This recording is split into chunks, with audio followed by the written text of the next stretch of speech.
દોસ્તો, કેટલાક આંગળીના વેઢે ગણાય એટલા અપવાદો બાદ કરતા આજના સમયની અંદર ત્યાગ અને વૈરાગ્ય એ વાસ્તવમાં સમાજ ઉપર બોજ થઈને ઉછળતા હોય છે. આવી પ્રવર્તમાન પરિસ્થિતિની અંદર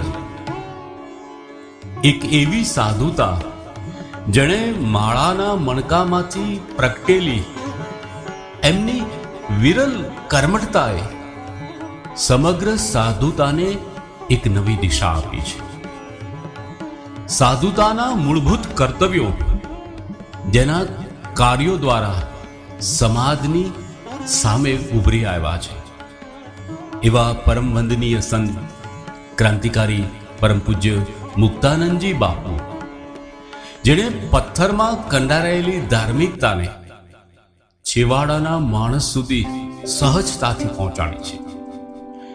એ પછી કચ્છનો ભૂકંપ હોય કે કોઈ પણ કુદરતી આફતો હોય, પૂજ્ય બાપુની સંવેદના આવી પરિસ્થિતિની અંદર હંમેશા એ પરિસ્થિતિની અંદર ભોગ બનેલા લોકો માટે સધિયારો પૂરો પાડ્યો છે. એવું જ નથી કે કુદરતી આફતો, એ પછી શિક્ષણનું ક્ષેત્ર હોય, આરોગ્યનું ક્ષેત્ર હોય કે માનવ સેવાના કોઈ પણ ક્ષેત્ર હોય, પૂજ્ય બાપુ એમની સંવેદનાની જ્યોત આ બધે પ્રગટાવે છે. એ તો ઠીક, પરંતુ અબોલ જીવ માટે જેને કુદરતે વાચા નથી આપી, એવી જ રીતના સમગ્ર પ્રકૃતિ માટે પૂજ્ય બાપુની કરુણા હંમેશા વહેતી રહી છે. પૂજ્ય બાપુના ધૂણાની એ ચેતના હંમેશાને માટે દીન દુખ્યા અને પીડિતો માટે સંવેદનશીલ રીતના હંમેશા એને સહારો આપતી રહી છે.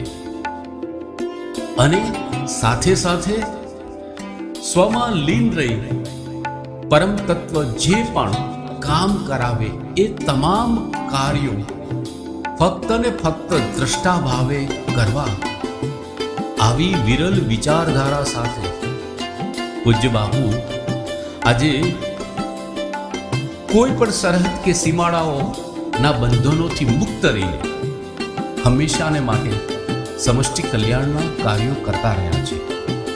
એવા મહાન સંતના પ્રાગટ્ય દિવસ નિમિત્તે મારી ભાવવંદના અને એમના ચરણોમાં વંદન.